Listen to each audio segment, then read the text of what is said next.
Pretty much everything that NBC News and the New York Times have told you about the war in Ukraine is a lie. The Russian army is incompetent, they claim. Ukraine is a democracy. Vladimir Putin is Hitler and he's trying to take over the world. Thankfully, the Ukrainians are winning. None of that is true. Every claim is false, the last one especially. The Ukrainian army is not winning. In fact, it's losing badly. Ukraine is being destroyed. Its population is being slaughtered in lopsided battles with a technologically superior enemy, or scattered by the millions to the rest of the globe as refugees. Ukraine is running out of soldiers. As that happens, the question will inevitably arise, who's going to replace them? If the Ukrainians can't beat Putin, who will? The answer, of course, will be us. American troops will fight the Russian army in Eastern Europe. That's most likely. And the assumption is we'll win. But will we win? Probably not, says former Army Colonel Douglas Macgregor, a decorated combat veteran who advised the Secretary of Defense in the last administration. The U.S., says Macgregor, is on the brink of a catastrophic war that could very easily destroy us. Few Americans seem to understand that, but they should. Doug Macgregor is now the CEO of Our Country, Our Choice, and we sat down with him recently. This conversation is worth hearing. Doug Macgregor, thanks for joining us. How would you assess and describe the state of the war in Ukraine right now? That's an important question, and not enough people have good answers at this point. I think all of the lies that have been told for more than a year and a half about the Ukrainians are winning, the Ukrainian cause is just, the Russians are evil, the Russians are incompetent, all of that is collapsing. And it's collapsing because what's happening on the battlefield is horrific. Ukrainians now, we think, have lost 400,000 men killed in battle. We were talking about 350,000 a few months ago. Within the last month of this supposed counteroffensive, which was to sweep the battlefield, they lost at least 40,000 killed. We don't even know how many people have been wounded, but we know that probably upwards of 40 to 50,000 soldiers are amputees. We know the hospitals are full. And we know that Ukrainian units at the platoon and company level, that's with anywhere from 50 to 150 to 200 men, are in piecemeal fashion surrendering to the Russians. Not because they don't want to fight, it's because they can't fight anymore. They have so many wounded, they can't evacuate them. And commanders are saying, well, if I can't evacuate my wounded, I'm going to surrender because otherwise the wounded will die. And so they call the Russians, and they all speak Russian, and tell them on the radio, look, I've got 50, 60 wounded here. I'm going to surrender because I don't want them to be killed. And the Russians from the very beginning have always treated the Ukrainian soldiers very fairly and very gently. And so they know they're not going to be abused or mistreated. They know they can actually be exchanged for Russian prisoners in the future. So they're surrendering. And I think we're going to see this army that we've been spending so heavily on increasingly melt away.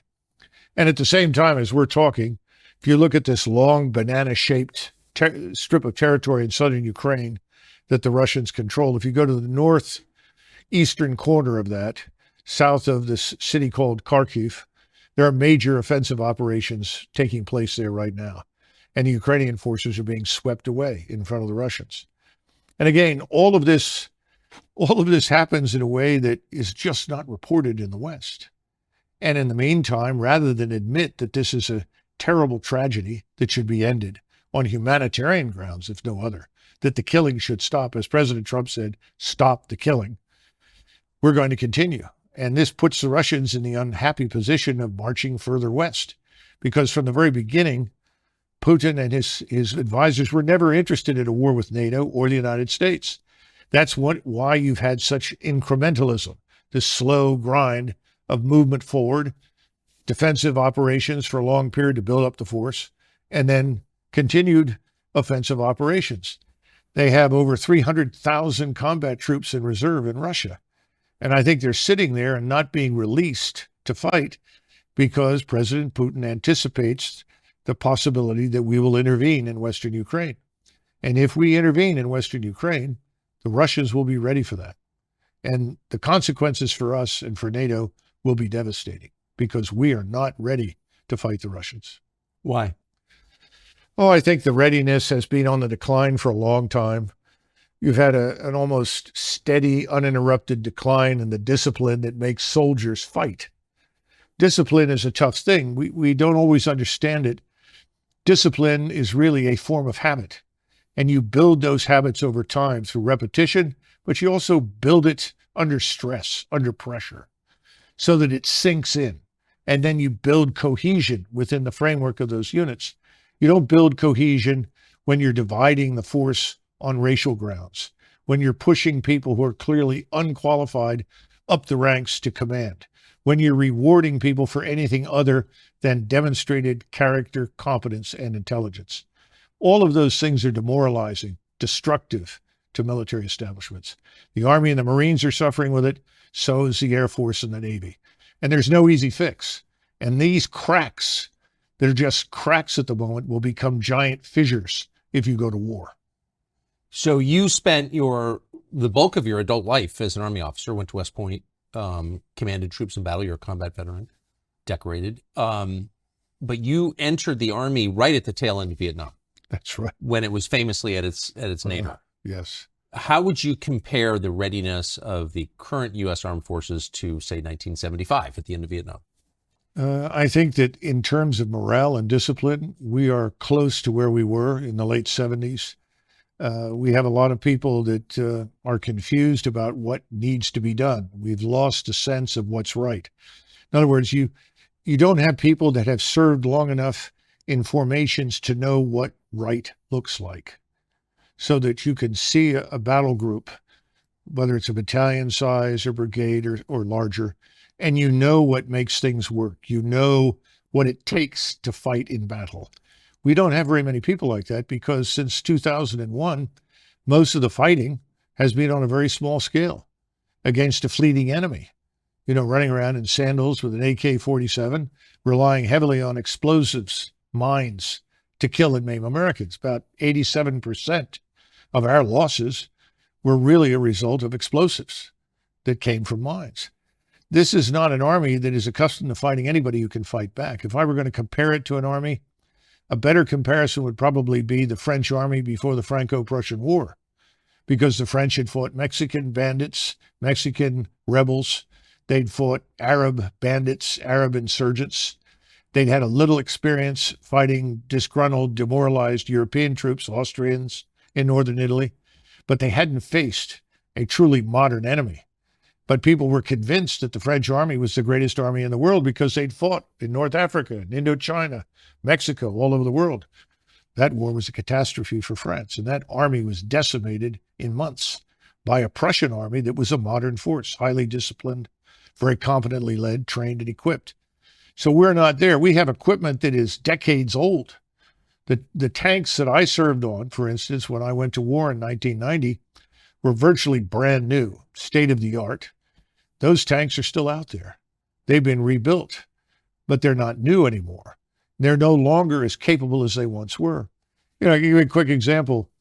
We have a turbine engine in the M1, A1 series tanks, and that turbine engine burns up as much fuel sitting still as it does moving because it's a turbine engine. It was designed to be used on an aircraft. We put them into tanks. So that means you've got an 8-hour tank. Every 8 hours, if you're operating, you've got to refuel this thing. This thing also burns fuel at a very, very high temperature, over 1,000 degrees. And there are 40 plus connections around the engine that are very brittle, that can easily cause fires if accidentally they touch these little tubes that carry various types of fluid, if they actually touch this engine that's burning so hot. So the engine is so hot that you can track the movement of U.S. Army ground forces with tanks from low Earth orbiting satellites. So if you think you're going to hide or conceal yourself or outpace somebody, you're just a glowing target from space. To this must be added the ridiculousness of not having replaced that engine with a reliable, state-of-the-art diesel-electric engine, which is much cooler, which can go for 24 hours or more without a refuel. And these things are extremely problematic when you go to war because you have to pull forces back, refuel them, return them to the front. That's not easy to do when you're operating as frequently as every 8 or 6 or 9 hours. They say, well, we put I guess, a generator on there to make up for this when you're sitting still. The problem is that you don't sit still for very long in combat, because if you do, you're going to be targeted and destroyed. And that, of course, is what we're seeing in Ukraine. Persistent surveillance from space, from overhead surveillance, makes everything visible all the time. So if you're going to embed yourself in the ground, if you're going to set up a permanent position there where you try to fire from that, you're going to be targeted and destroyed very, very quickly. So that's why this defense right now looks a lot like World War I, because anybody who moves is identified and killed. The only limitation on your ability to target and destroy the enemy is ammunition. The Russians, of course, have no shortages whatsoever. You recall at the beginning of this, we have all these shortages, right? The Russians can't keep up with missiles. The Russians can't keep up with shells. Well, they have multiple manufacturing facilities operating 7 days a week at 24 hours a day. We have no surge capacity in the United States. It would take us many, many months to come up to that kind of standard where we could actually compete in high-end conventional warfare.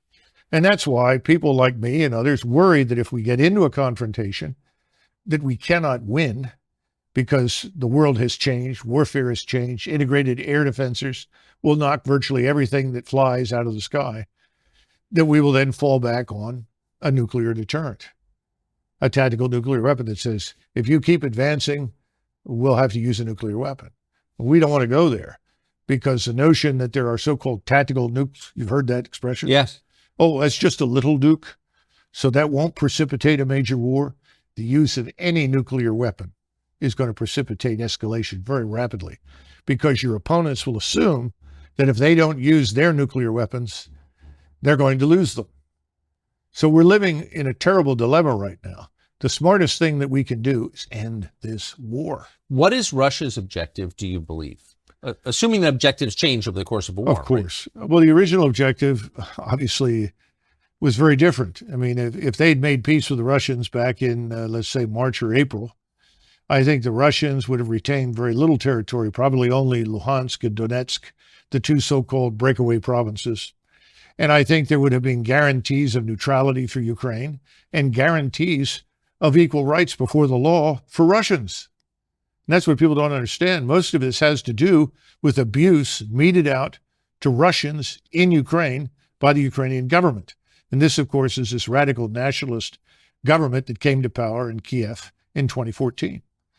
And they almost immediately, as soon as that government came into power, they started launching a war against the so-called breakaway provinces. And Putin kept trying and trying and trying. The Minsk Accords were another good example, trying to get to a solution that would not involve confrontation. Now we know, of course, thanks to Angela Merkel, the German chancellor, that the Minsk Accords were just a ruse, a way to kill time and give the Ukrainians more time to build up their forces. To build up their forces for what?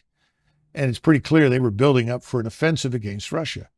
And of course, the next step was that we bring in our missiles and station them in eastern Ukraine, which puts them in a couple of minutes away from all of Russia's cities and all of Russia's nuclear deterrent. So this was unacceptable. So that original deal is gone now. And the question is, what will the Russians accept? Well, I think they're going to demand that whatever remains of Ukraine, rump Ukraine is what most people are calling it now, most of what's probably west of the Dnieper River, has to be neutral. It can't be part of NATO. The Russians will never tolerate NATO forces on Ukrainian soil, because we've demonstrated conclusively that we are fundamentally hostile to Russia. So that's the minimal requirement. How that's governed, that's another question. Who knows? I'm sure Moscow would want to have some say in that government, and who is there to ensure that behind the scenes they are not once again subjected to the treatment that we subjected to them to in the Minsk Accords. What is the Ukrainian objective? I think more and more Ukrainians just want to survive this, and that's becoming very hard. And Zelensky and the radicals around him are basically committed to fighting this war to the last Ukrainian. And of course, I'm sure that Mr. Zelensky and his friends are anxious at some point to retire to their estates in Florida or Venice or Cyprus to collect on the billions that they've managed to steal or siphon from all the aid that we've provided. Remember, Ukraine is probably one of the most corrupt places in the world. A friend of mine who had spent time in the old Soviet Union and also lived in Mexico came back from a visit to Mexico, and he said, it's hard to believe this, but Ukraine is more corrupt than Mexico. Wow. And I think that's true. So this is a world-class disaster. 14 million Ukrainians have left the nation, presumably never to return, because when they're asked in Germany or France or Croatia or Spain or wherever they go, we will never go back. So what are you going to do with this country? And then, of course, we have the usual suspects, the great agricultural business conglomerates, along with BlackRock, who have their eyes on the fertile Ukraine ground in Western Ukraine. I suppose there'll be a big effort to get control of that in some fashion. That may not work, though, once this war ends with a complete and utter defeat of the Ukrainian regime. Who is Zelensky? Exactly. How would you characterize Zelensky? Well, Zelensky... George W. Bush called him our generation's Winston Churchill. Well, this is W, right? Yeah. Not a very thoughtful man. He was a comedian who made a living acting on stage, frequently pretending to be a transvestite, doing things with various body parts that I won't go into. And he was picked up by an oligarch named Kolomoisky. Kolomoisky is the individual who's probably more responsible than anybody else for funding this atrocity we call the Azov Regiment that runs around with the swastikas and Nazi gear and so forth. And he was picked and then blessed by Victoria Nuland and the State Department as their man. Now, when he originally ran for office, he ran on a peace platform. And he was overwhelmingly elected across the country because he said, if I am elected as your president, I will make peace with Russia. Ukrainians didn't want to go to war with Russia. They were looking for a way out of this and a resolution to the crisis. Of course, once he was in there, he took a different road. And I can't help but think that that road was defined for him by us. Who is Victoria Nuland? Oh, goodness gracious. All these hard questions. I do not know Victoria Nuland personally. I know Fred Kagan, and his brother Bob is married to her. And she's a long-term committed neocon. This is someone I would not characterize as either Democrat or Republic. These are people with this agenda, and the agenda says until the entire world is garrisoned by U.S. forces and is converted forcibly to some form of democracy that we approve of, the world will not be safe, and we must continue to fight. And I think in the case of Russia, Russia has special appeal because I think these people have ancestors who came from that region of the world and have a permanent axe to grind with the Russians, which of course I don't.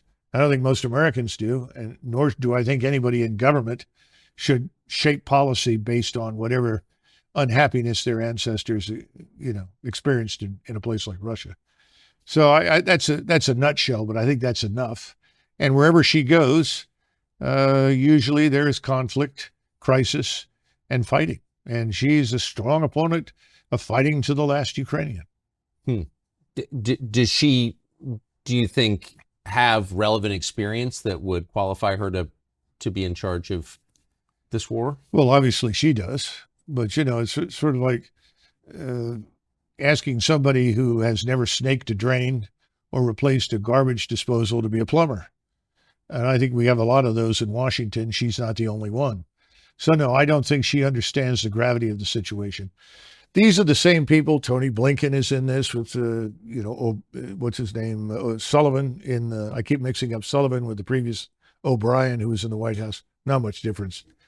And Sullivan will all tell you, well, the Russians are weak. The Russian economy is fragile. The Russian armed forces are poor. Their generals are terrible. And they can't possibly win. All we have to do is to keep up the pressure and they will collapse. Well, that's been a hell of a strategy.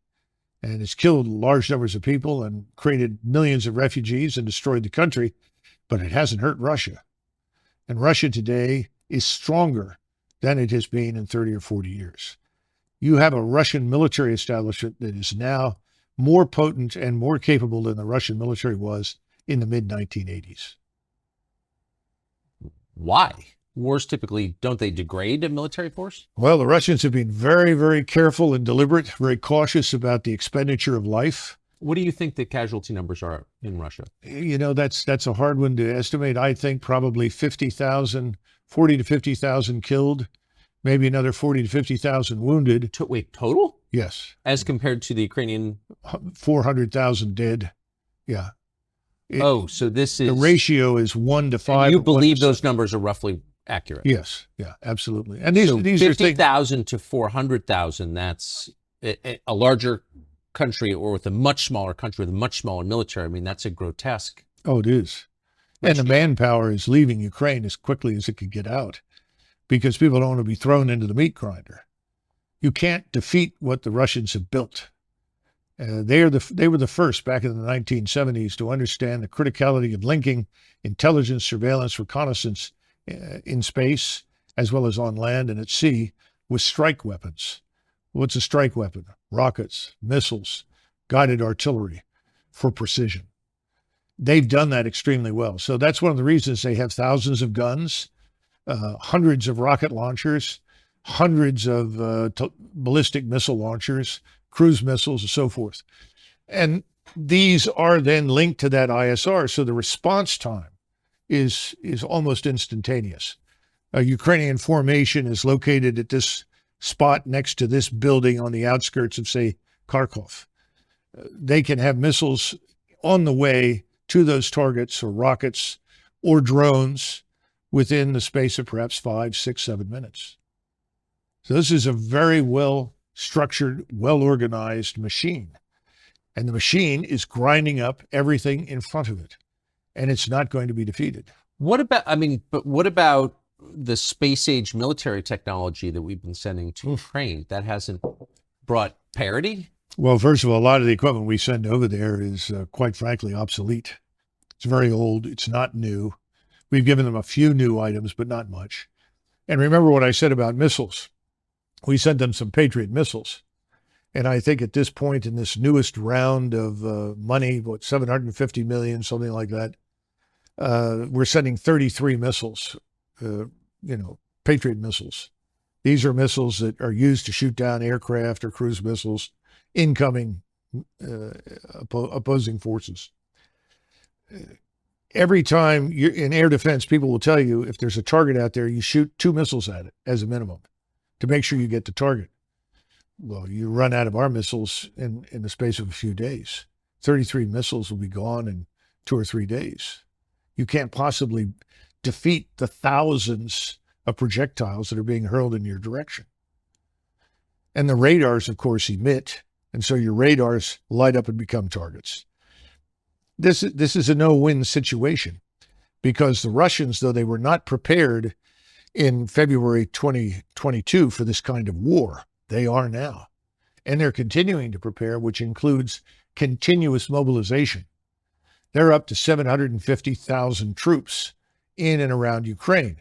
Most of them are on the outskirts, Belarus, Western Russia, down in southern Ukraine. That number is going to rise over the next year, I would expect, to 1.2 million. And people are reservists being called out of universities. People are being through the military now, working in universities to become engineers, architects, mathematicians, whatever. They're being pulled out, put in uniform, and readied.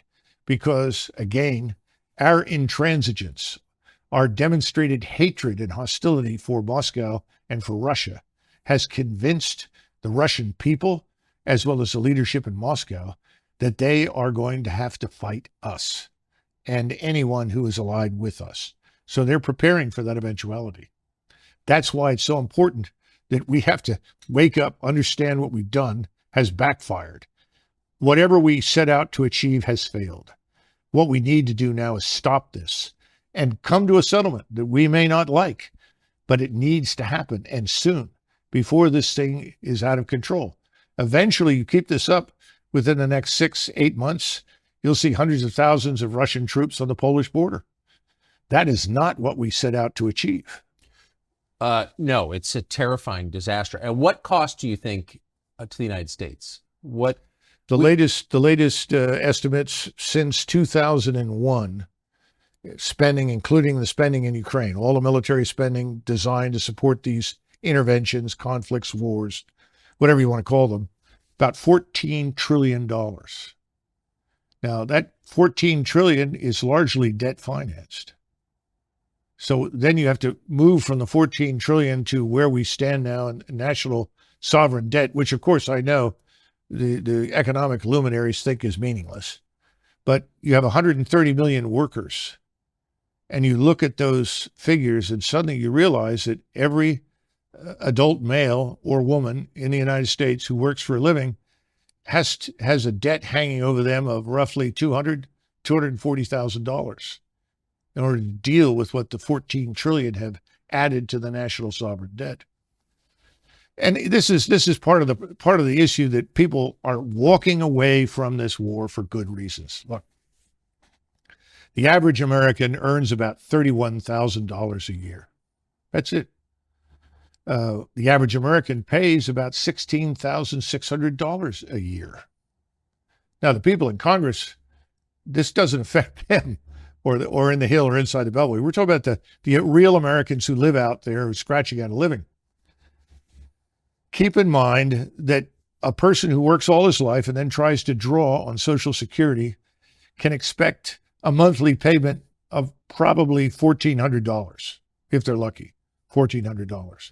We hand every alleged asylum seeker, illegal migrant pouring in through the border in Texas or wherever else, we hand them, when they get there, $2,200. And we put them on that $2,200 diet from there on out per month. Yet somebody who works all his life, retires and draws Social Security, gets $1,400. The Afghans who were hanging on to the planes in Kabul trying to come to the United States, when they arrived, they received $2,200 a month. Now, if you can make sense out of this, please try, because I don't think most Americans can make sense out of this at all. And that's one of the reasons people have said, not because they know anything about Ukraine. Most Americans don't. If they knew anything about the history of Eastern Europe, they would all say, get out. Because the wars and the blood and the hatred that have been characterized to that part of the world for hundreds of years is something we can't sort out. We can't fix it. We shouldn't try to arbitrate it. We don't know anything about it. We shouldn't be in this, is the bottom line. I think Americans have figured that out. But now they're beginning to look at the numbers and the figures, and they say, what happened to consent by the governed? Instead, we have contempt for the governed. Whatever the governed want, they don't get. Who gets it? Well, the donors get what they want. You know, somebody was joking the other day and said, you know, Doug, if the donors were cannibals, they'd feed the American people to them. That's the attitude in Washington, D.C. What's the donor want? Give me more money. It's a catastrophe. It's the destruction of our whole republic. And I don't think people realize how far gone things are. A lot of Americans sense it. And I think we're on the path to some sort of national come to Jesus moment, where we're tired of being the contemptibles. We want to have a say in what our government does, and we really don't have it. You mentioned the donors, and we just had a conversation with Vivek Ramaswamy running for president, Republican side. He's rich, and so he doesn't need big donors. But he has said publicly that he can't get money from any big-time Republican donor because his position on Ukraine is similar to yours. He doesn't buy the NBC News version of the Ukraine war. Why are donors on both sides so attached to a war that's clearly hurting the United States? Well, first of all, you've got to go through and identify the donors. What's their background? Where did they come from? And why do they feel the way they do? I think there are more personal issues here than we realize with many of them. Secondly, you have to look at the monetary benefits to them. If they're it's not just being heavily invested in the defense industry. You've seen that report from the Oakland Institute, which talks about arable land in Ukraine, the breadbasket of Europe. Some of the richest, most fertile soil anywhere in the world. A friend of mine who's Ukrainian said all you have to do is take an old boot, stick it in the ground in Ukraine, come back in 6 months, and something grows. the boost transformed into something you can eat. He said, that's how fertile this is. So there are people that are interested in getting control of it. Oligarchs. They call them oligarchs in Eastern Europe. I'm starting to think that we should talk about oligarchs in the West. Well, of course. Because they're also invested in this. They have an interest in it. So that's part of it. Then, of course, you have the advantages of people on the Hill. You have somebody like McConnell who says, we're so fortunate that we're doing so much damage to the Russians. This will set them back for 10 years. They've lost all this equipment. The Ukrainians have done a great job. Well, of course, all that's a lie. That's a blatant falsehood. And then he follows up by saying, and we're offloading equipment so that we can replenish with newer equipment. Well, unfortunately, the new equipment we're going to buy looks an awful lot like the old equipment. So you're not necessarily getting new top-of-the-line material. You're just getting new versions of what you've already got, which, of course, is what Congress wants. Unfortunately, that doesn't prepare you for a future war because your probable opponents are investing in very different capabilities from the ones that you have. And remember, again, all the things that we once monopolized, all the precision, all of that's lost now. Everybody has it. There's nothing that we can do that they cannot also do in Moscow, in Beijing, and probably in many other countries that we don't even know about yet. But of course, it all means money. You know, where does the money go? Does it go into the Defense Department? Sure. But then it's transferred over into industry. And industry then contributes money to PACs.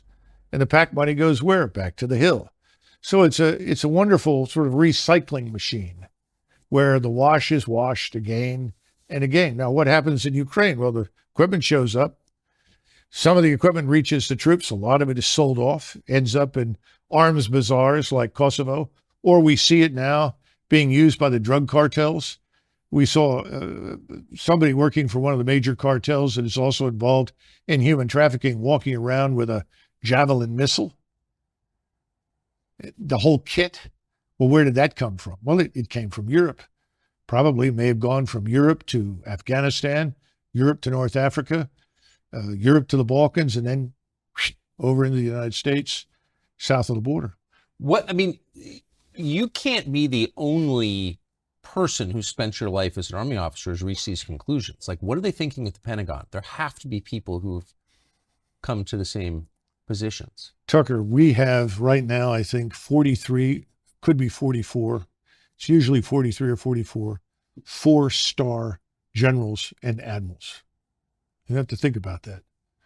We have a force of 1.1. It seems like a lot. Well, let me explain just how much it is.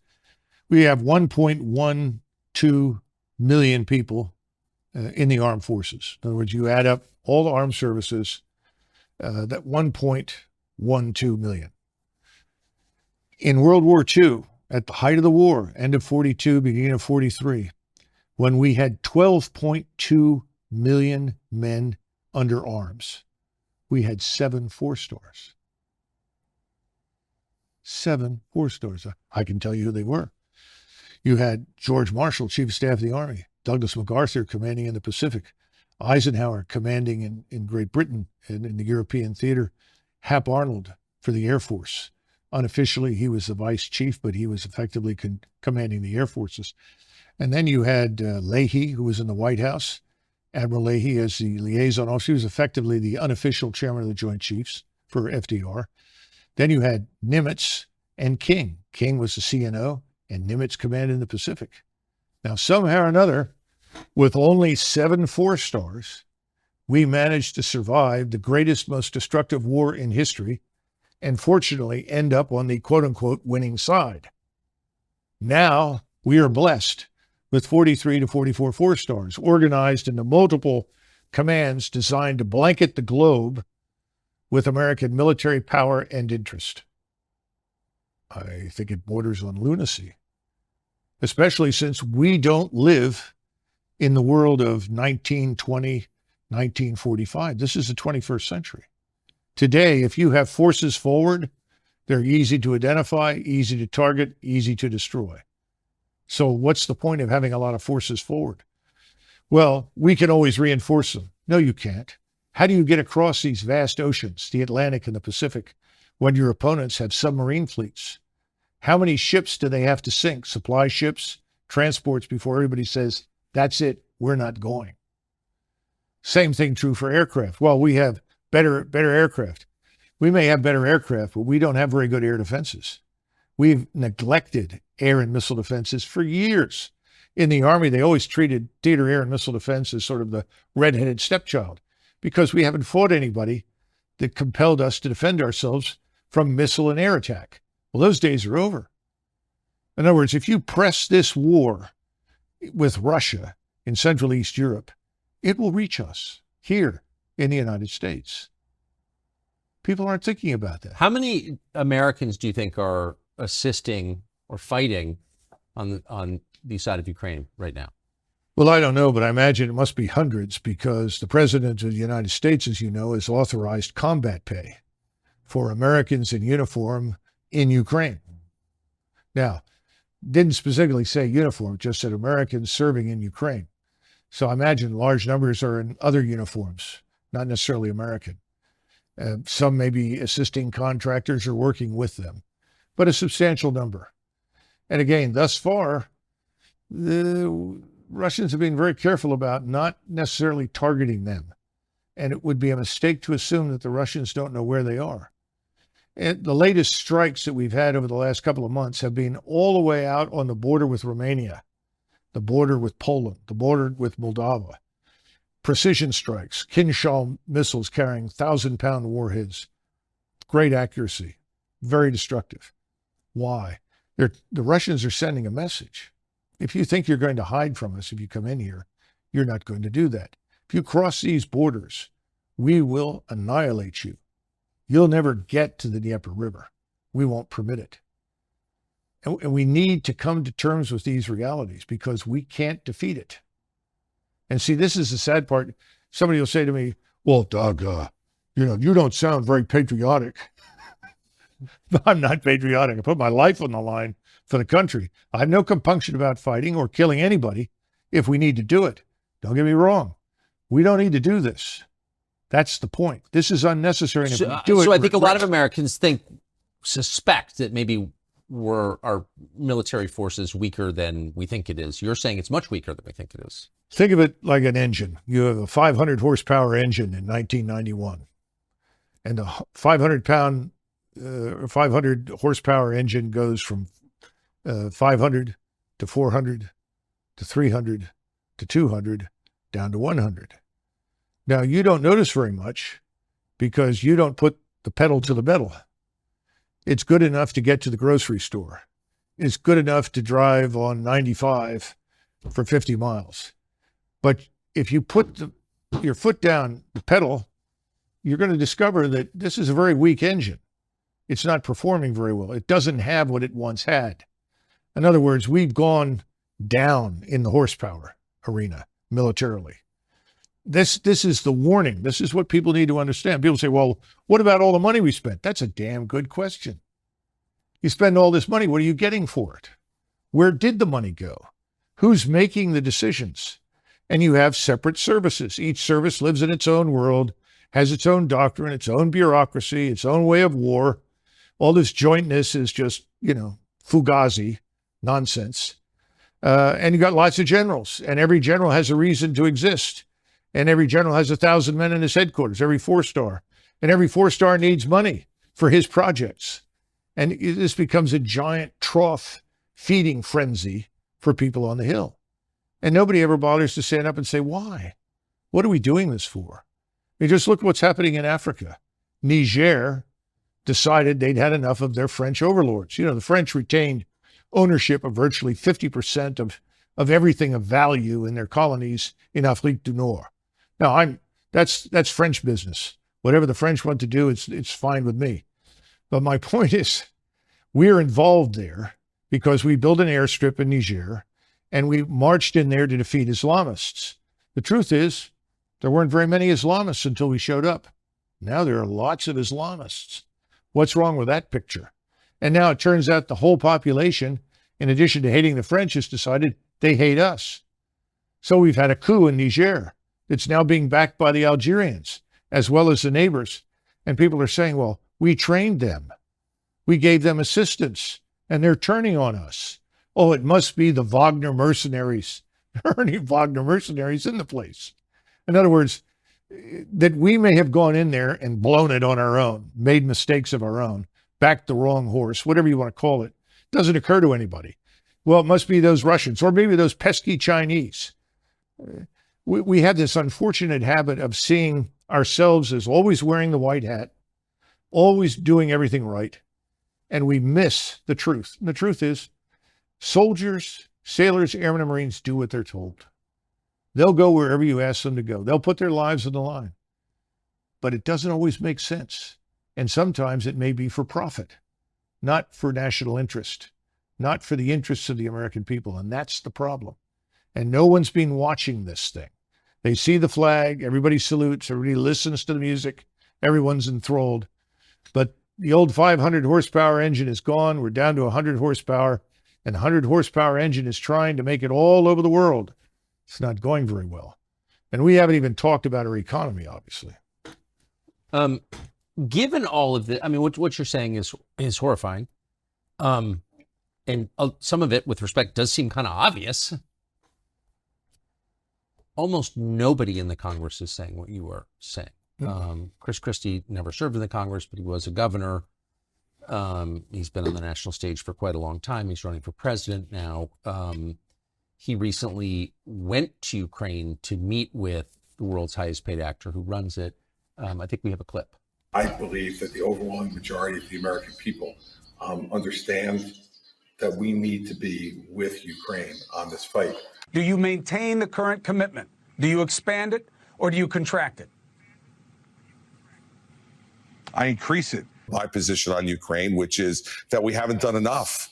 And that while I think that President Biden has certainly done better than President Trump, and President Trump did better than President Obama on this, we still have more to go. We can spend this money now and have Ukrainian soldiers fight our war, or we can spend a lot more money and American blood later to fight in Taiwan. How do you respond to that? When we were in Vietnam, I was 16. And I remember General Westmoreland telling everyone, if we don't fight these people in Vietnam and to fight them here, we'll be fighting them in Los Angeles and in all our major cities. So we have to stay here and win this, or that's what's going to happen. A lot of them did go to Los Angeles and build thriving businesses, actually, in the end. Well, my hat's off to them. That's fine. I have no problems with that. But I think it's a lot of nonsense, you know. And it's the same thing with Ukraine. But Chris Christie's not stupid. He's very dishonest, obviously, but he's not stupid. Well, he has donors. That's what that is. Of course. Where's he going to get his money? Well, there, Governor Christie, we want this war in Ukraine. We want to see that man Putin removed. We got to get rid of him and his regime. Why? Well, you know, it's not democratic. Most of the world is not democratic. There are a lot of people that don't think we're very democratic anymore. We're not. So who are we kidding? I think Americans are waking up. And Christie is probably there for name recognition and more money, but I don't see him winning anything. No. But he does, I mean, in a blusterier way, he's expressing the same thing that the rest of them, Nikki Haley and all the rest, are Well, saying. doesn't this also divert attention from far more serious matters here at home? It really does. What does it cost Christie to say, we have to beat those Russians? Nothing. It doesn't cost him anything. It costs the country a great deal in terms of money, prestige. What Fitch just downgraded our credit worthiness one more time. And people say, oh, it's not a problem. You know, the bond yields are on their way up and prices are on their way down. When is the Treasury bond fire sale going to happen? When do banks offload these Treasury bonds that they bought when they were at zero interest because they're now worthless? What's going to happen in China, in Japan, in Saudi Arabia, where they have lots of bonds? I mean, we're fragile. We're vulnerable. Nobody even mentions it because nobody wants to fess up and tell the truth. We've overreached. We're running on fumes. What about this economy? What are we building? What are we producing? You know, that's what made us a great power between 1865 and basically 1920. That's when your industrial base was created. That's when you had people like Edison and Tesla, Rockefeller, all these people. They were tough and they were intelligent and they were effective. The only person I see out there now who's remotely like that is Musk. He's building something. He's creating something. When you do that, you create employment. I don't see that happening. High-tech startups? What the hell are they? What are they doing for us? A new app on your phone? We've got to wake up and say, oh, well, AI.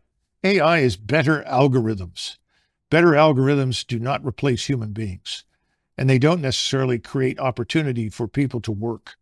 We've got to think this thing through very carefully. We haven't done that. What about our energy sector? Oil, gas, we've killed it.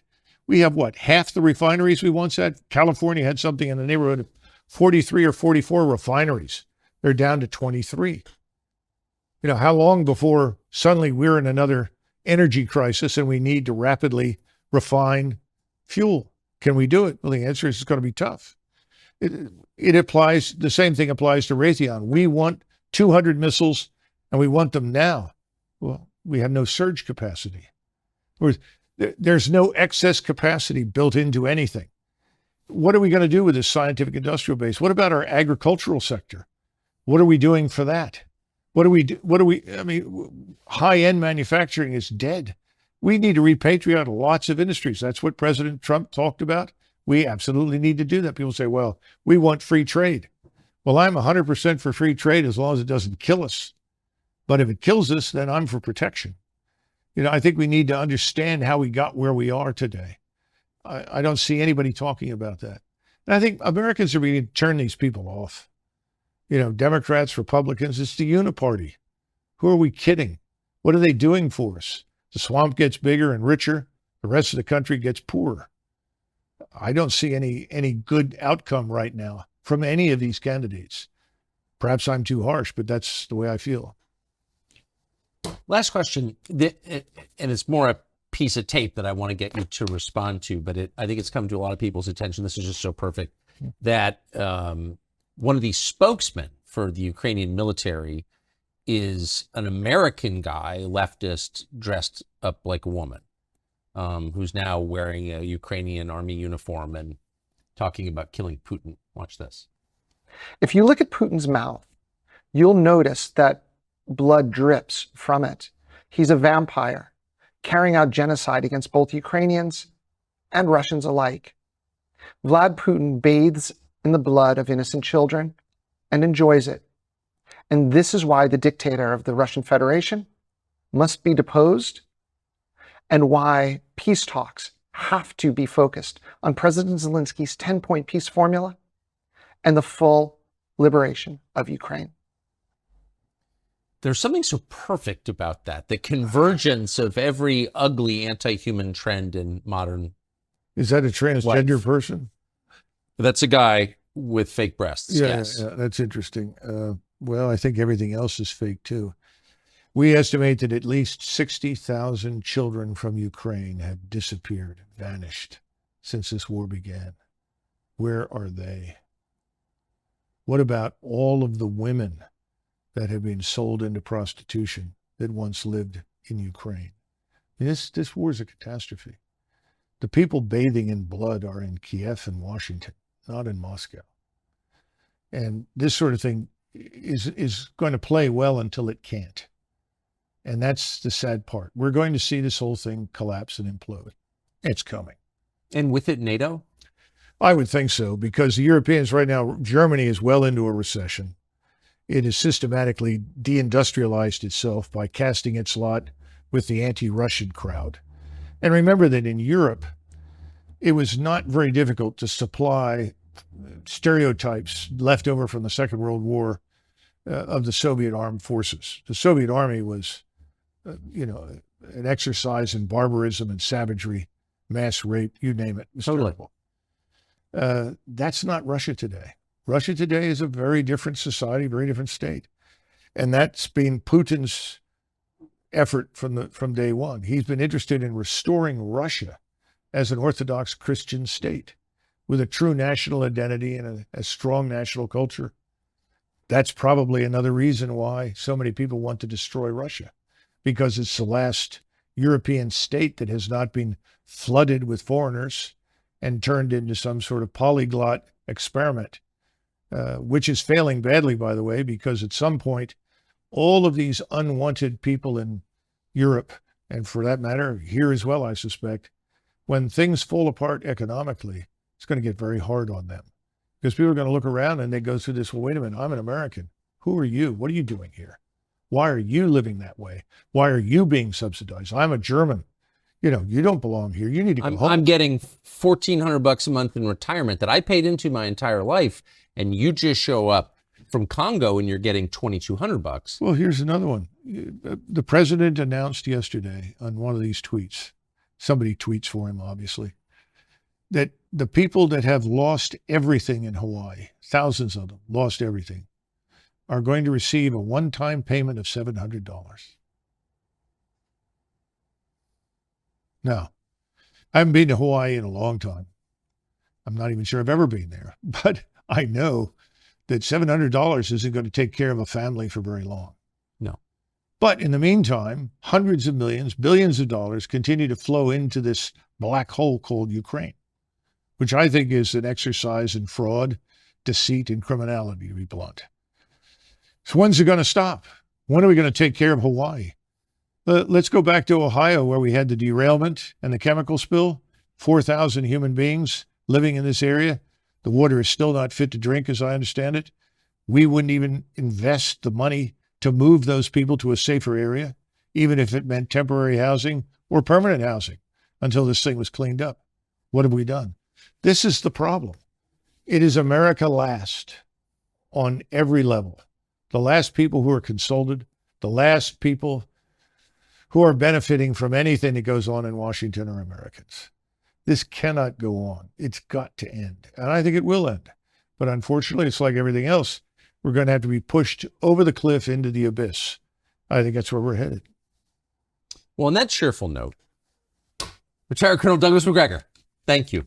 Sure was great. Younger people say the news is full of lies. In Kennedy's motorcade, 239 people tell the death of Jeffrey Epstein.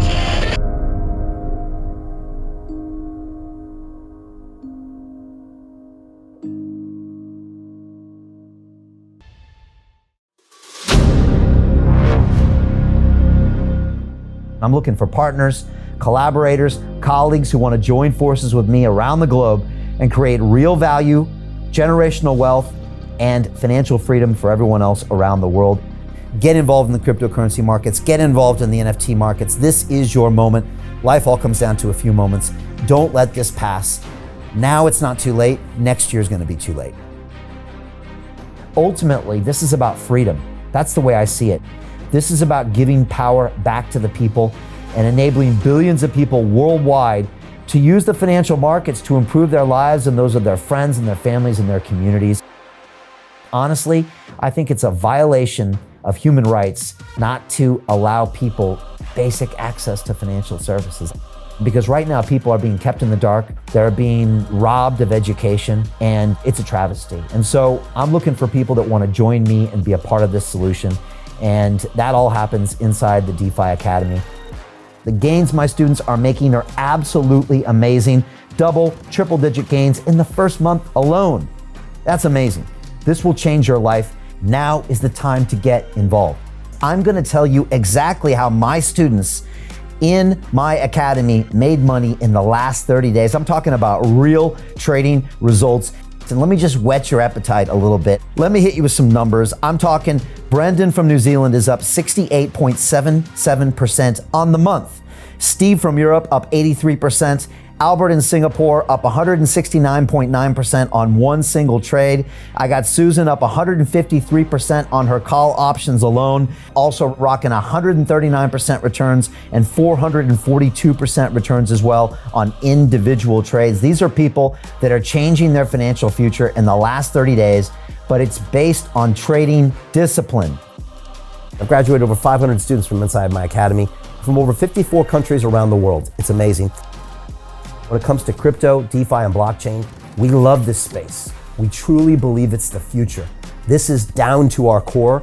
It's authentic to what we're doing, And everybody can tell through the camera because you can't make this stuff up.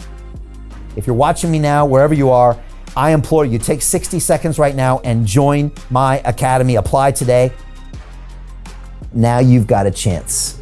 Life all comes down to a few moments. What are you going to do? What's the choice that you're going to make?